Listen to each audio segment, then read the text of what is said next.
The Mount Washington Auto Road welcomes you to the heart of the White Mountains and your adventure on the Northeast's highest peak. You are about to embark on a journey that will do more than just take you to the highest summit in the Northeast. You are going to the birthplace of legends, following up a path that leads through time and winds its way through woods, wind, and weather.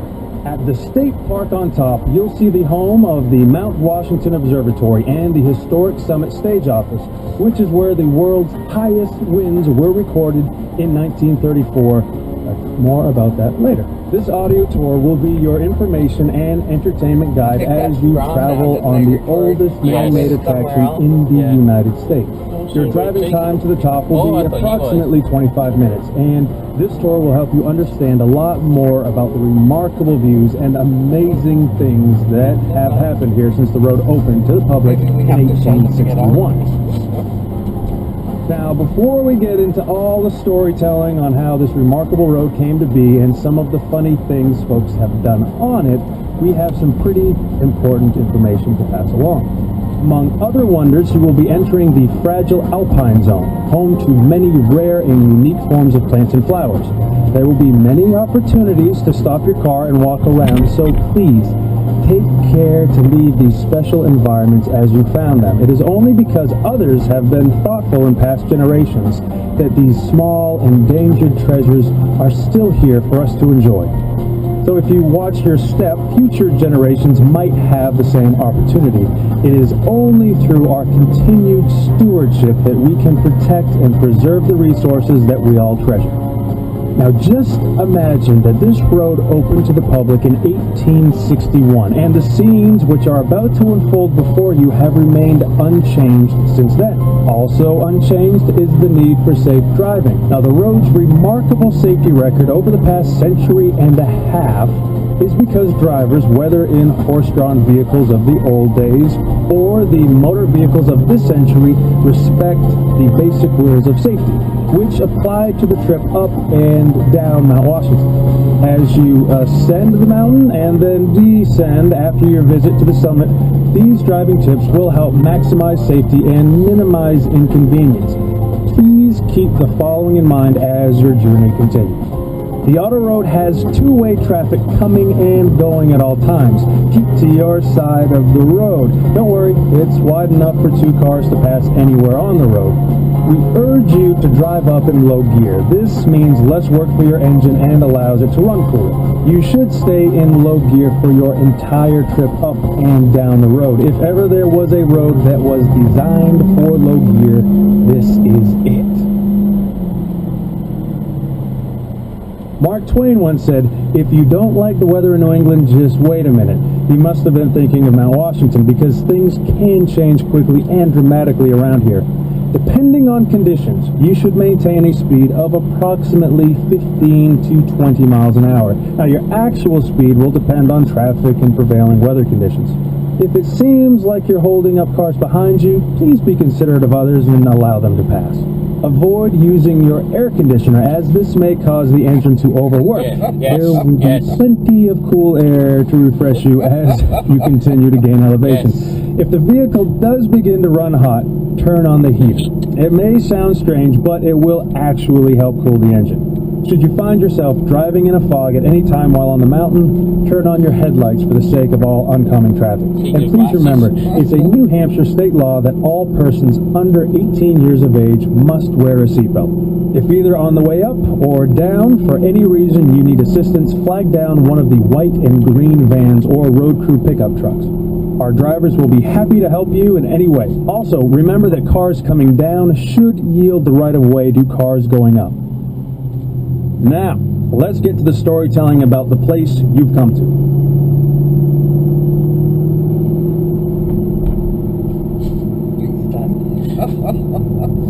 Oh, it's your turn to tell the story. The creation of our road to the sky all began back in 1853 when the New Hampshire legislature granted a charter to General David Maycomber to build the 8-mile road to the summit. It was a challenging task he set for himself, to say the least, but he had a vision. See, the White Mountains were beginning to gain a reputation as a destination resort, with grand hotels catering to wealthy travelers for the summer season. His path to the top of New England would surely be the high point of any visit to the North Country.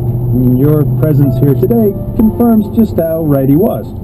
Anyway, one of the first of these grand hotels was the Glen House, which was located at the base area from which you began your climb. This hotel and 3 others burned to the ground over the years, around the turn of the century and after, though the base area is still referred to as the Glen, as it always has been. Seasons may change, but they always return, and the day will again surely come when travelers will find lodging in this most historic and remarkable of places.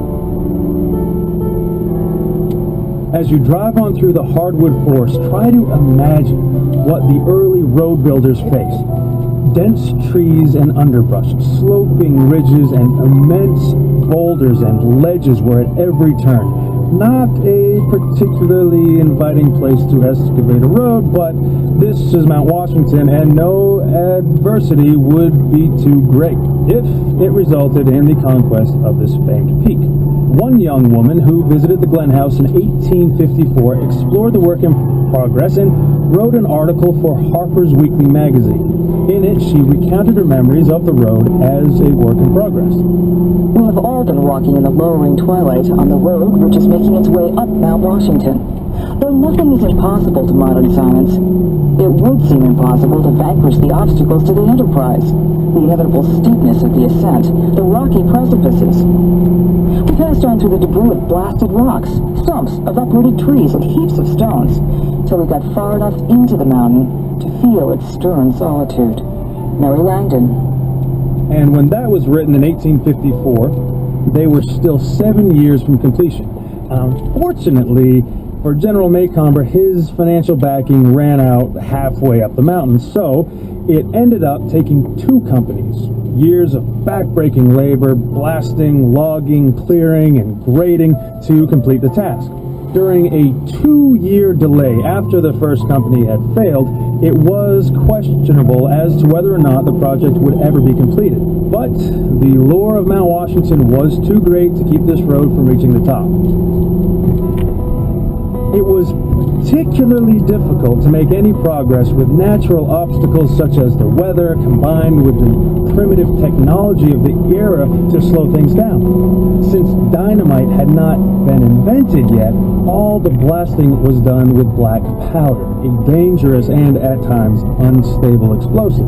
In order to split the massive rock ledges which blocked the planned way, individual holes were hand drilled into solid rock and then filled with black powder, blown up and split apart one at a time. All the logging was done with axes, saws, and elbow grease. Teams of oxen and workhorses drew carts filled with gravel. All in all, it was a dirty, dangerous job, largely accomplished by immigrant labor working in a place not yet fit for man nor beast.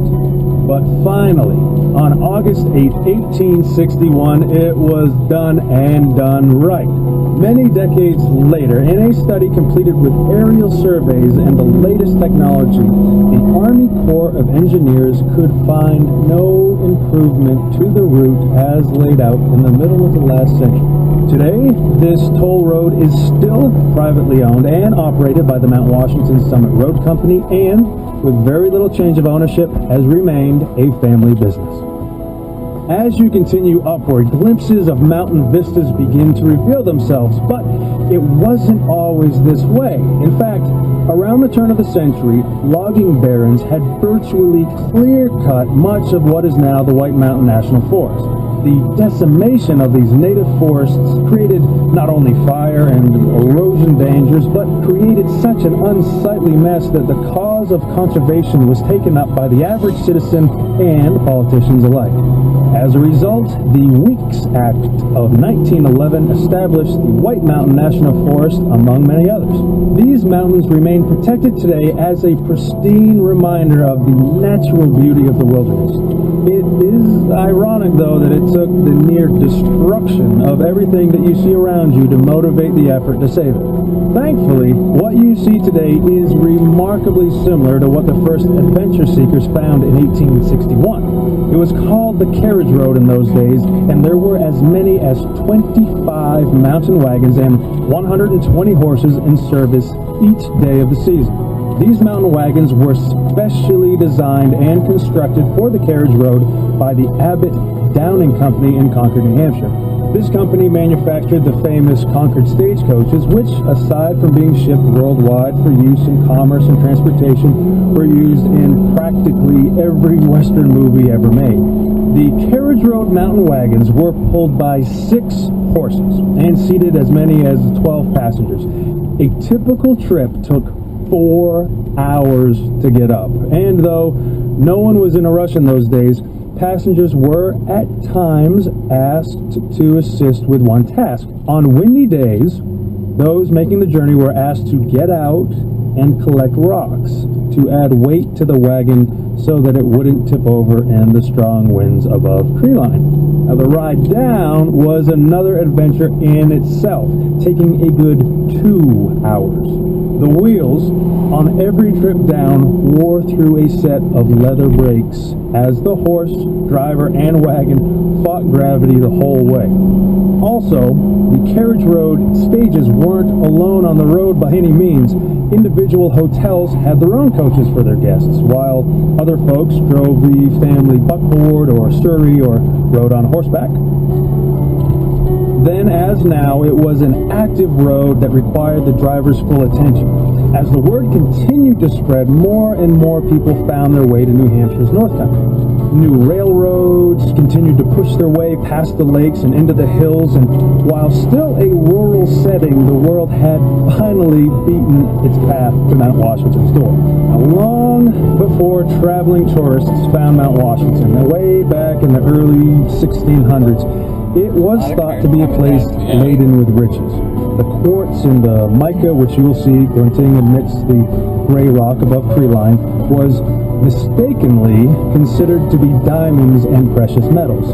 Now, no doubt the disappointed early settler came to that realization after his long climb revealed only long views and no treasure.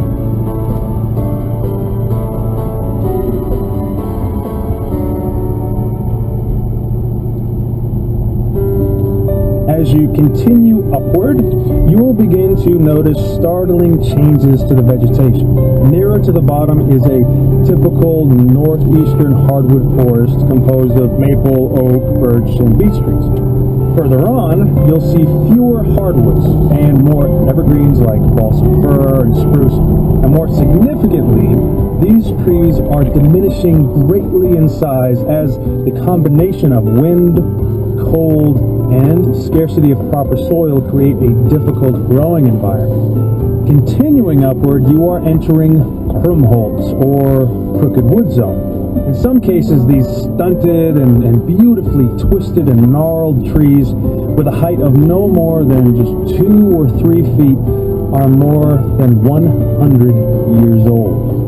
These unique trees have adapted to survive in this often inhospitable location, as has a wide variety of wildlife that calls this mountain range home. Moose, black bear, and deer are among the larger species, while bobcat, beaver, porcupine, raccoons, foxes, and countless types of birds can be found on Mount Washington slopes.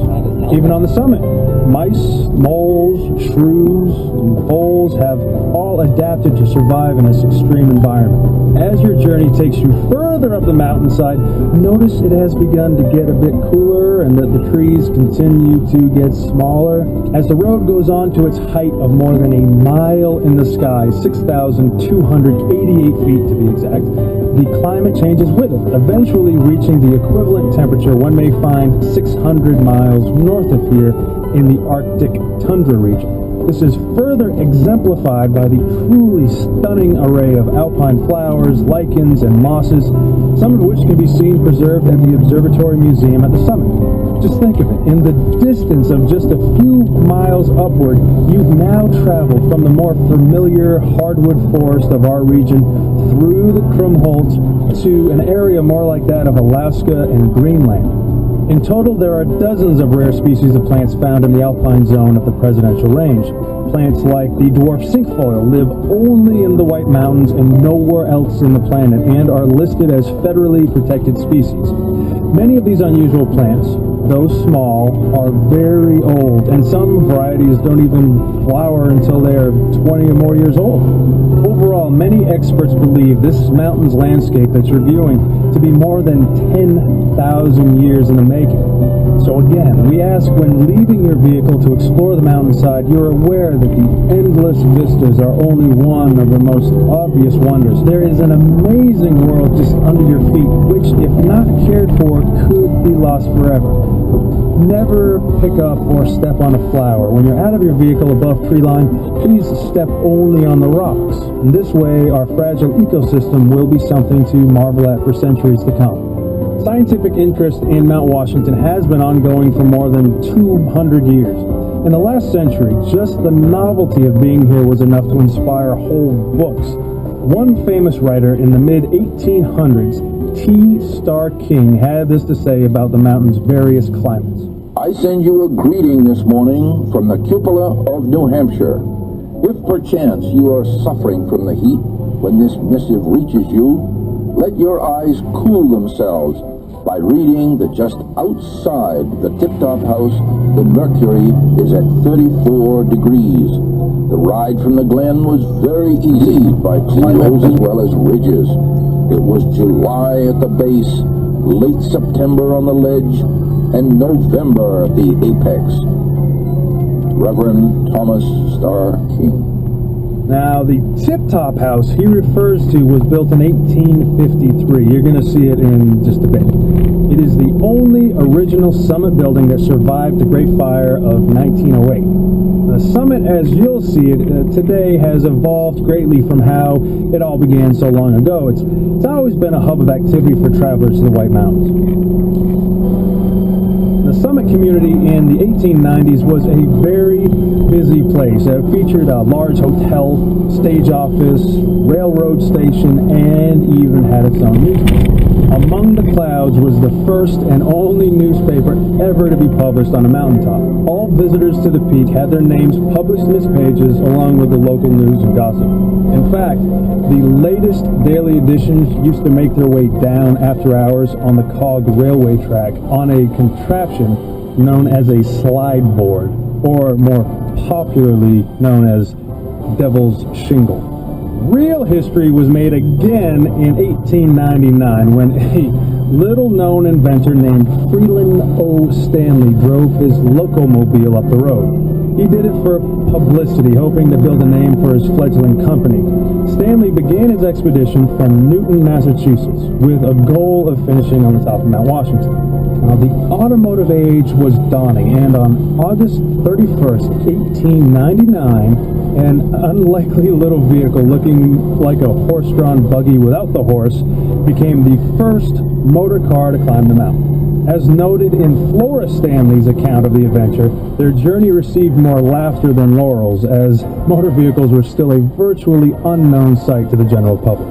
The amazed responses of the folks in each village they passed through, combined with the success of the Mount Washington ascent, proved the value of this well-conceived publicity stunt.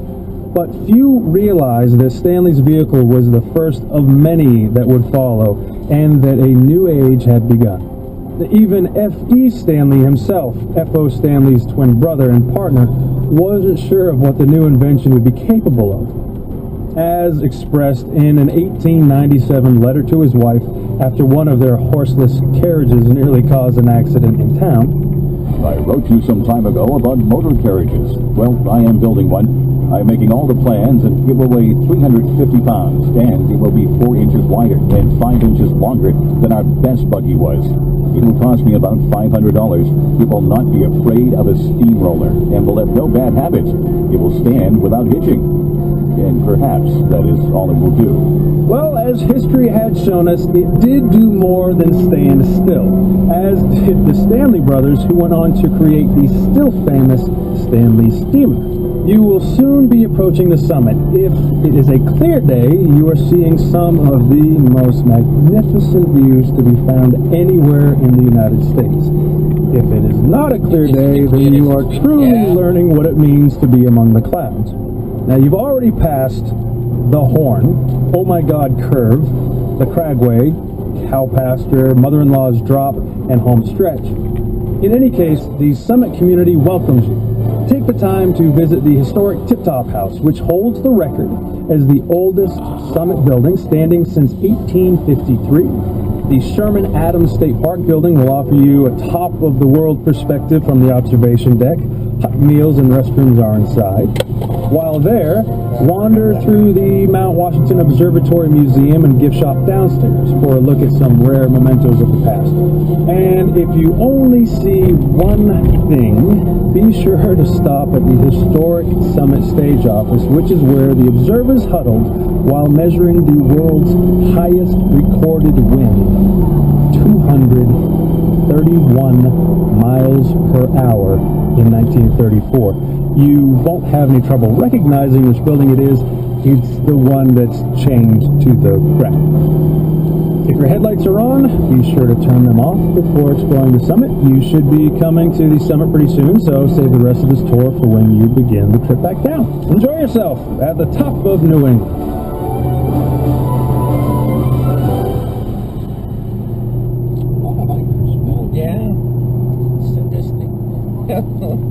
Masochistic, I think, is the term you're looking for.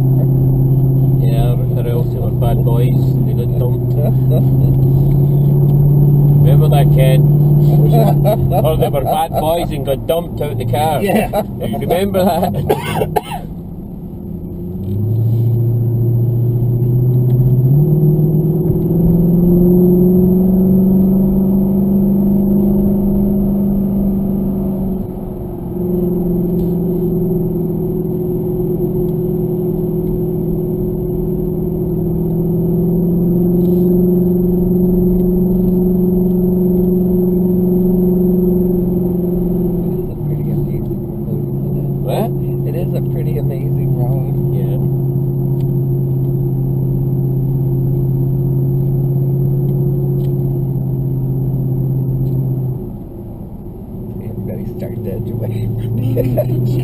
Well, when you know no one's coming down, it should be too late now for anyone coming down. When someone comes, you move over. Yeah.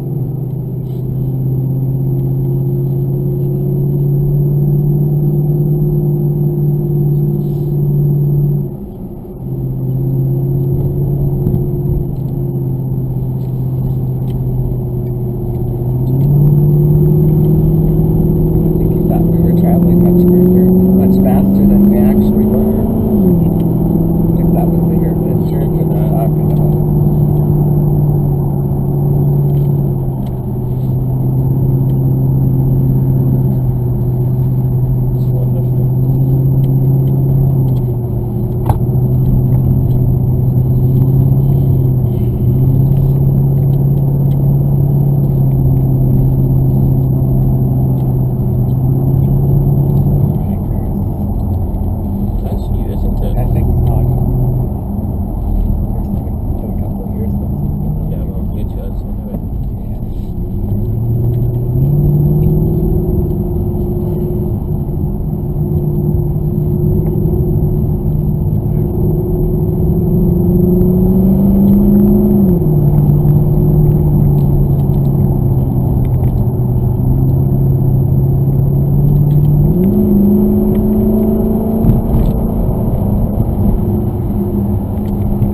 that second cruise, I was checking our altitude, Oh yeah.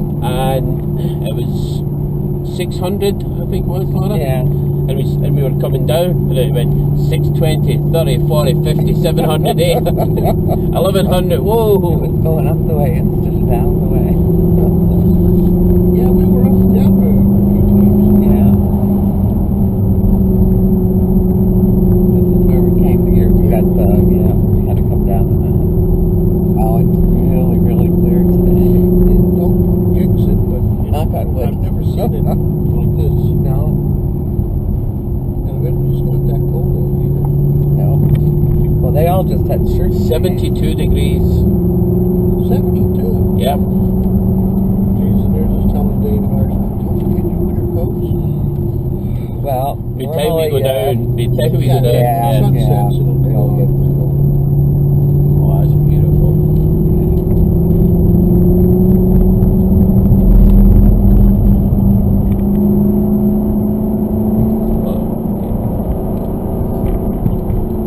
See, that was Gary. Yeah. Right?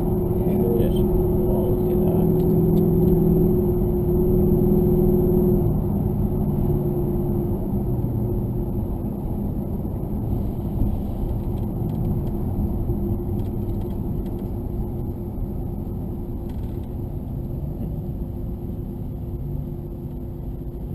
Somebody's been poked out that sunroof the whole trip up, turning from side to side.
Look at this. It's just... Yeah.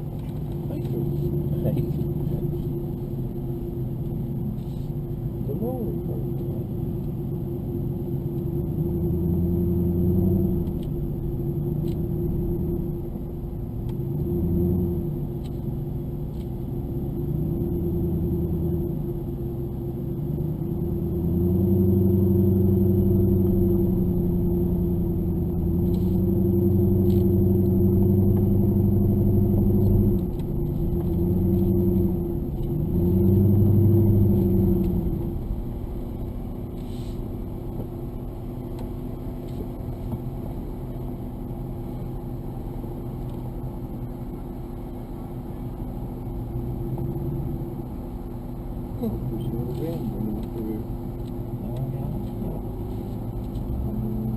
So it's just in case the freight guy might not realize if anybody breaks down or anything.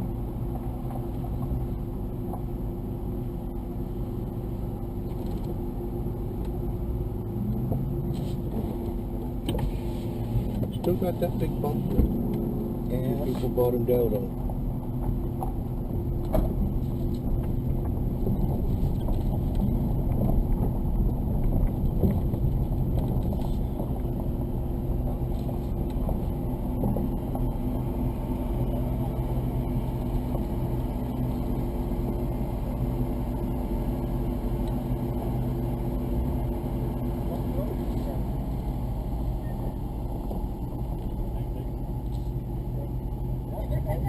I don't know if we're going to run there. We'll be parking on the outside. Sorry. Yeah. As long as we're back in. I think they must tell them all the back in. Otherwise they probably wouldn't do it.